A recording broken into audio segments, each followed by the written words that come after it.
Bem-vindos a mais um Fatos Ocultistas.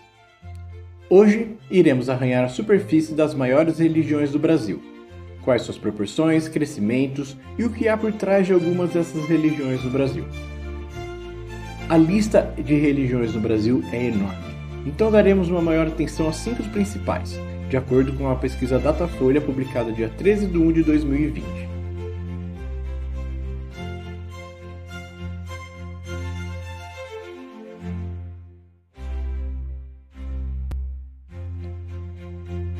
Em quinto lugar, com 0,3% da população, judaísmo. O judaísmo chegou ao Brasil com os primeiros colonizadores portugueses no século XVI. Entre eles estavam judeus que fugiam da Inquisição. Durante o período colonial, muitos judeus viviam como novos cristãos, praticando sua fé em segredo para evitar perseguições. A Inquisição portuguesa perseguiu os judeus que praticavam sua religião em segredo, levando muitos a fugirem para regiões mais seguras ou migrar.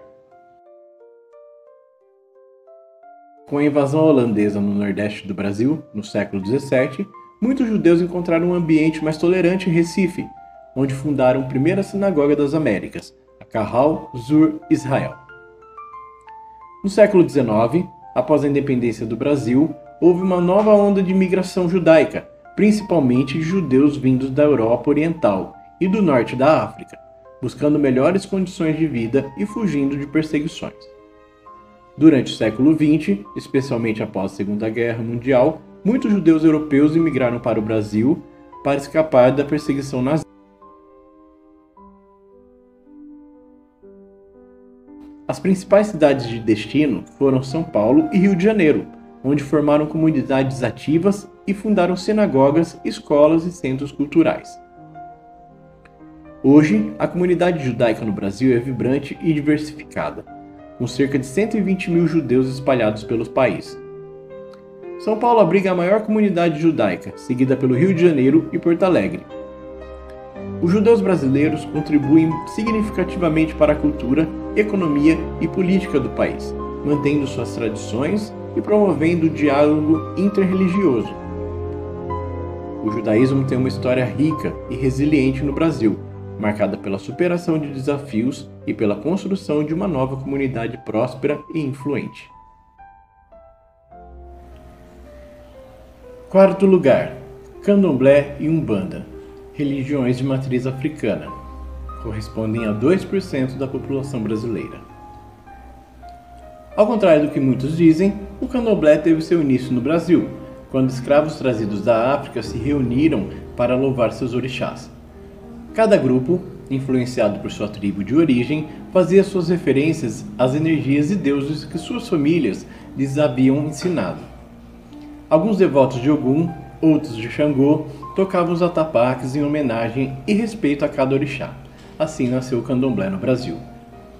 É uma religião de matriz africana, com forte influência das culturas Yorubá, Jeje e Banto. Os primeiros terreiros de Candomblé surgiram na Bahia no século XIX, onde a religião se estruturou e se difundiu. A religião é altamente perseguida no Brasil hoje, apenas por ter suas raízes vindas de povos negros. Inclusive, a perseguição é um dos motivos dos números de adeptos de religiões afros serem imprecisos, já que muitos, por medo, se dizem católicos. A Umbanda é uma religião brasileira que surgiu no início do século XX, em 1908, no Rio de Janeiro. Foi fundada por Zélio Fernandino de Moraes e combina elementos do candomblé, do espiritismo kardecista, do catolicismo e de tradições indígenas. A Umbanda, assim como o candomblé, tem de se esconder por anos, sincretizando os santos católicos com os orixás, para poder cultuá-los sem sofrer represálias dos cristãos no Brasil. As religiões de matriz africana, como o Candomblé e a Umbanda, têm sido alvo de perseguição e discriminação desde sua formação no Brasil. Essa intolerância religiosa está profundamente enraizada no racismo estrutural que permeia a sociedade brasileira. A perseguição dessas religiões começou com a escravidão, quando africanos trazidos à força para o Brasil foram proibidos de praticar seus cultos e obrigados a se converter ao cristianismo.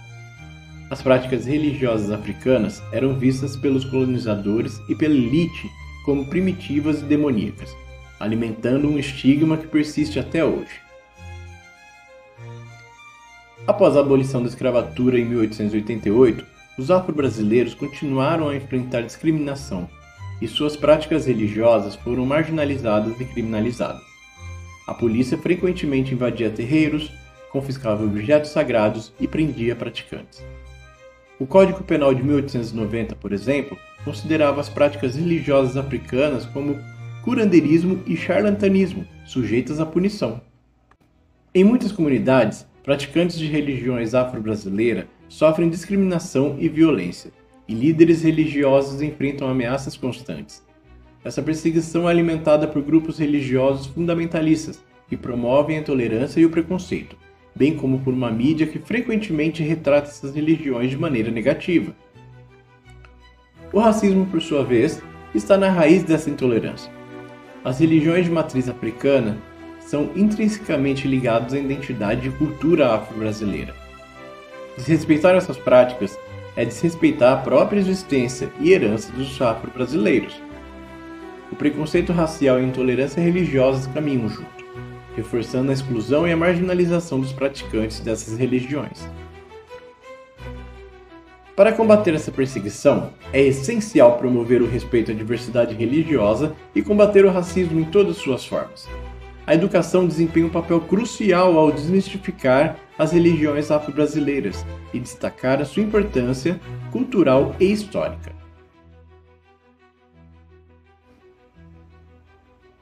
Terceiro lugar: Espiritismo, com 3% da população. O Espiritismo chegou ao Brasil na segunda metade do século XIX e rapidamente se difundiu, tornando-se uma das principais tradições religiosas do país. A doutrina espírita foi codificada por Allan Kardec na França, em obras fundamentais como o Livro dos Espíritos, o Livro dos Médiuns e o Evangelho segundo o Espiritismo.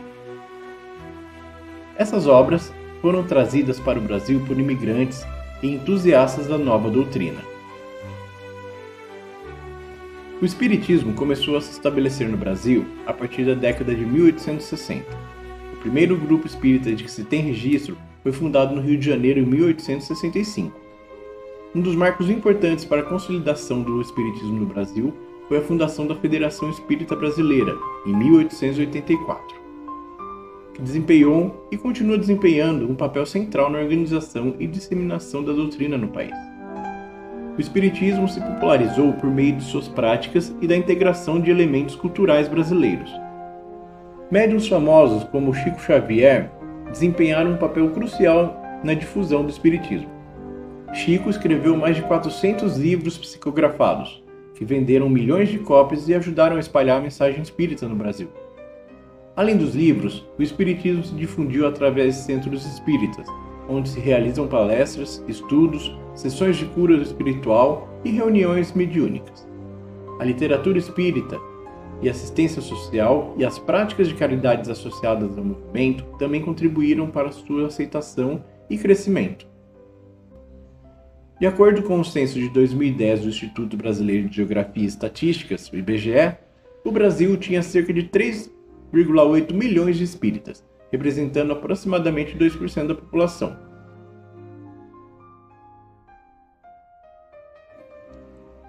Segundo lugar, evangélicos, 31% da população. Os chamados evangélicos tiveram um início modesto no Brasil, remontando a um período colonial com a chegada dos primeiros missionários protestantes. No entanto, foi durante o século XX que o movimento evangélico começou a ganhar força significativa. Uma das principais razões para o crescimento exponencial do evangelismo no Brasil foi a intensa atividade missionária e evangelística realizada por diversas denominações protestantes, especialmente a partir da década de 1970. As igrejas evangélicas focaram em estratégias de evangelização em massa, incluindo cultos em espaços públicos, rádio, televisão e, mais recentemente, mídias sociais. A ascensão preocupante dos evangélicos está ligada a vários fatores, incluindo a crescente insatisfação com as estruturas religiosas tradicionais, a busca por uma espiritualidade mais dinâmica e participativa e a eficácia das estratégias de evangelização adotada pelas igrejas evangélicas. Infelizmente, à medida em que o número de adeptos evangélicos cresceu, também surgiram preocupações sobre ataques a outras religiões. Embora seja importante reconhecer que a maioria dos evangélicos brasileiros pratica sua fé pacificamente, houve casos de intolerâncias religiosas e conflitos interreligiosos envolvendo alguns grupos evangélicos mais radicais. Infelizmente, à medida em que o número de evangélicos cresce, também surgem novas preocupações sobre ataques a outras religiões. Embora seja importante reconhecer que a maioria dos evangélicos brasileiros praticam sua fé pacificamente, existem casos de intolerâncias religiosas e conflitos interreligiosos envolvendo alguns grupos de evangélicos mais radicais. Esses incidentes muitas vezes estão ligados a disputas territoriais, preconceito e influência política. Deus escolheu as coisas loucas para confundir as sábias. Deus escolheu as coisas fracas para confundir as fortes. Agora a coisa vai ser mais profunda. Deus escolheu as coisas vis, de pouco valor, as desprezíveis, que podem ser descartadas, as que não são, que ninguém dá importância, para confundir as que são, para que nenhuma carne se glorie diante dele. É por isso que Deus te escolheu. Quanto às principais figuras evangélicas no Brasil, existem vários pastores a qual exercem forte manipulação sobre os fiéis. Alguns dos mais conhecidos incluem Edir Macedo, fundador da Igreja Universal do Reino de Deus, Silas Malafaia, líder da Assembleia de Deus Vitória em Cristo, e Valdemiro Santiago, fundador da Igreja Mundial do Poder de Deus, entre outros. Quanto a Edir Macedo e Silas Malafaia, é nítido o uso da fé para um projeto maior de poder no país. Edir deixa claro suas intenções perversas no livro Plano de Poder, de 2008. Para mais detalhes nesse livro, recomendo o vídeo Qual Plano Infalível de Dominação Política, Plano de Poder, do canal Normose. Quanto a Silas Malafaia, esse não temos nem muito a dizer, vejamos sua postura quanto à política nos últimos anos.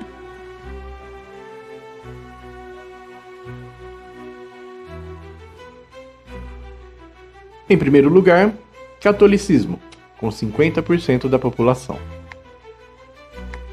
A Igreja Católica desempenhou um papel fundamental na colonização e na história do Brasil desde os primórdios do período colonial. Com a chegada dos colonizadores portugueses em 1500, os missionários católicos foram enviados para evangelizar os povos indígenas e estabelecer a presença da Igreja Católica na nova colônia. Os jesuítas foram uma das ordens religiosas mais proeminentes envolvidas nesse processo de evangelização e colonização. Eles estabeleceram missões, escolas e igrejas em todo o território brasileiro, desempenhando um papel central na educação e na conversão religiosa dos povos indígenas.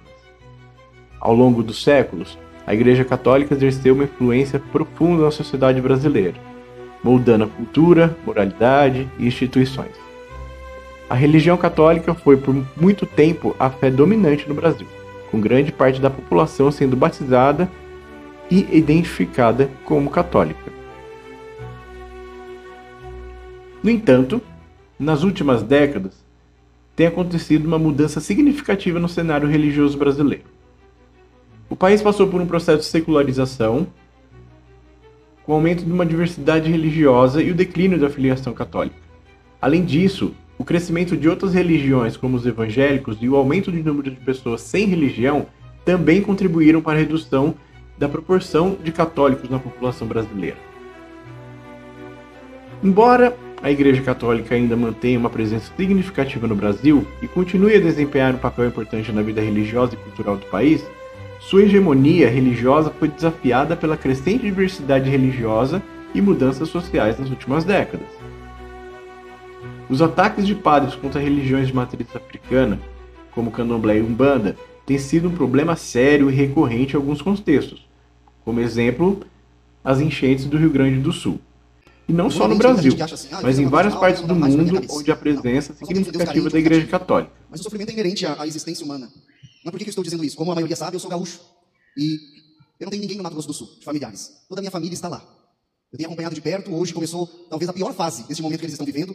Dizia minha mãe, muito assustada, que o meio-dia virou noite e a tempestade voltou. Domingo, ainda antes da missa, minha mãe me dizia que estava com sede. Ontem me dizia que estava com fome. Então são situações muito difíceis. Eu tenho amigos que perderam tudo. Em paróquias do tamanho dessa que a água está até o teto. O povo perdeu tudo. Sacerdotes desabrigados, o povo desabrigado. Uma situação terrível. Mas eu farei um alerta a todos nós. O Rio Grande do Sul, há muito tempo, abraçou a bruxaria e o satanismo. O Rio Grande do Sul, há muito tempo, abraçou a bruxaria e o satanismo. Há muito tempo, o meu povo tem se afastado de Deus. Deus não precisa mandar sofrimento para a nossa vida porque Ele não faz isso. Mas nós mesmos, às vezes, buscamos, na fragilidade humana, coisas ruins para nós. O secularismo chegou no Rio Grande do Sul, o estado mais ateu da federação. Existem mais centros de macumba na cidade de Porto Alegre do que no estado da Bahia inteiro. Existem mais centros de macumba na cidade de Porto Alegre do que no estado da Bahia inteiro. Esses ataques podem variar em intensidade e forma, desde discursos de intolerância e desrespeito até mesmo a atos de violência física contra praticantes dessas religiões.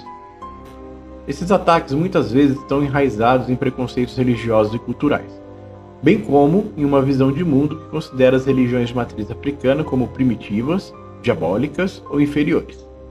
Alguns padres e membros da Igreja Católica podem ver essas práticas religiosas como uma ameaça à própria autoridade religiosa e tentam suprimi-las ou desacreditá-las. Ocultistas factuais, assim terminamos nosso pequeno resumo sobre as maiores religiões do nosso país. Deixarei os links na descrição do vídeo. Agradeço a cada um de vocês que ficaram até o final e te convido a pôr suas opiniões e ideias nos comentários, que são sempre bem-vindos. Não se esqueçam de deixar o seu gostei no vídeo e se inscrever no canal para não perder o próximo Fatos Ocultistas.